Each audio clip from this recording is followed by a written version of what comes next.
नमस्कार, स्वागत है आप सभी का हमारे इस प्रोफाइल इस चैनल पर। दर्शकों, आज के इस वीडियो में हम बात करने वाले हैं शरद पूर्णिमा के दिन एक ऐसे प्रयोग को लेकर के जो निश्चित ही भगवती लक्ष्मी की कृपा आपको प्राप्त कराएगा।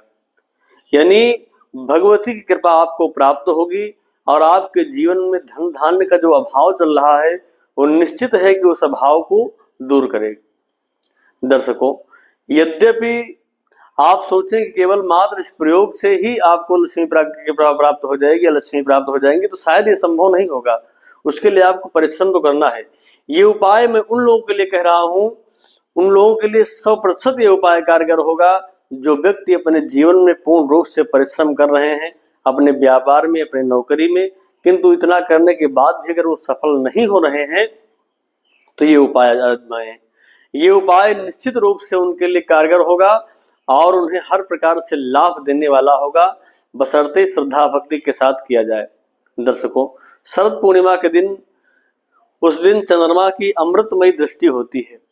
ऐसे में शरद पूर्णिमा के दिन जहां पर आप देखें तो श्रीमद् भागवत के अनुसार भगवान श्री कृष्ण को गोपांगनाएं प्राप्त हुई थी। यानी आत्मा से परमात्मा के मिलन का भी ये पर्व माना जाता है। ऐसे में शरद पूर्णिमा के दिन आपको क्या करना है, तो आप बढ़िया स्वच्छ रात्रिकालीन के समय ही पूजन करना है। सामान क्या लेना है, भगवती को अर्पण करने के लिए धूप, दीप, नैवेद्य अर्थात भोग, फल, मीठा, पान, सुपारी, लौंग, इलायची, ये सारी सामग्रियां एकत्र कर लीजिए। और उसके पश्चात रात्रिकालीन जब चंद्रोदय हो जाए, चंद्रमा दिखने लग जाए, उस समय अपने पूजन स्थल पर जाकर के वहीं पर बैठ जाइए। बैठ करके उससे पूर्व बढ़िया से स्नान करके स्वच्छ वस्त्र पहन लीजिए और साफ सुथरे कपड़े पहन करके पूजन स्थल पर बैठ जाइए। आचमन कर लीजिए और आचमन करने के पश्चात दीपक जला दीजिए, एक धूप बत्ती जला दीजिए। और इसके पूर्व यानी दीपक जला दीजिए, धूप बत्ती जला दीजिए और खीर के पात्र, खीर इससे पहले ही बना करके रख ली जाए और खीर के पात्र यानी कटोरी खीर के लिए जाकर के इससे पूर्व चंद्रमा की, जहां पर चंद्रमा दिखाई पड़ रहे हो, चंद्रमा की अमृतमय जो दृष्टि है, उस दृष्टि के सामने ही उस पात्र को रख दिया जाए। रख दीजिए, रख करके आ जाइए अपने पूजन स्थल पर।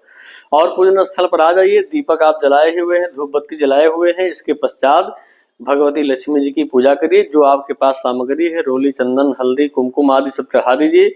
इसके पश्चात और भोग लगा दीजिए बढ़िया से। जो भी सामग्री आपके पास है भोग की सामग्री, वो सामग्री लगा दीजिए भोग। और इसके पश्चात तांबूल आदि चढ़ा दीजिए, दक्षिणा आदि चढ़ा दीजिए। उसके पश्चात एक कार्य आपको करना है जो सबसे मुख्य है। इसके पूर्व यानी दोपहर में या दिन में ही आपको कम से कम 108 कमल के पुष्प ला करके रख लेने हैं। और ये कमल के पुष्प लेकर के वहीं पूजन स्थल पर बैठ जाइए और श्री सूक्त का पाठ करिए एक एक।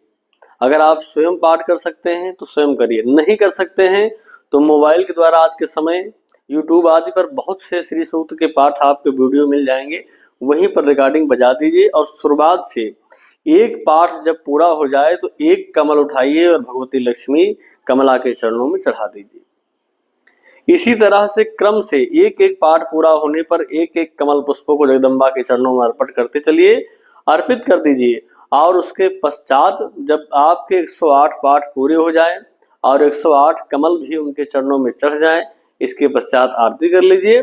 और लक्ष्मी जी की आरती करने के पश्चात जाइए और जाकर के जो आप छत पर अपने या चंद्रमा की किरणों में जो आप खीर रखे हुए थे उसको उठाइए और स्वयं भी उसका प्रसाद पाइए और सब परिवार को बांट दीजिए, सभी परिवार वालों को खिलाइए। निश्चित रूप से जगदम्बा श्री लक्ष्मी जी की कृपा प्राप्त कराने में ये उपाय बहुत हद तक सामर्थ्यवान है। इसको कई लोगों के ऊपर देखा गया है और प्रभाव भी उसका बहुत अच्छा पाया गया है। ऐसे में अपनी भक्ति श्रद्धा को दृढ़ रखिए और जगदम्बा जी की उपासना करिए। शरद पूर्णिमा के दिन यह प्रयोग निश्चित रूप से कल्याणकारी है। और चंद्रमा की शीतल अमृतमयी दृष्टि में किरणों में रखी हुई क्षीर पात्र को भी सब लोग पाइए, घर भर पाइए। ये भी आपके अंदर अनेक जो विकार हैं उन विकारों को नष्ट करने के लिए और रोग और व्याधियों को नष्ट करने के लिए कारगर माना जाता है। ये दोनों उपाय, दोनों कार्य आपको शरद पूर्णिमा के दिन करने चाहिए। मुझे विश्वास है कि आपका कार्य क्षेत्र अगर आप परिश्रम कर रहे हैं और उसमें सफलता नहीं मिल रही है तो निश्चित है कि सफलता आपको प्राप्त होगी। जगदम्बा की ऐसी कृपा आपके ऊपर बनेगी।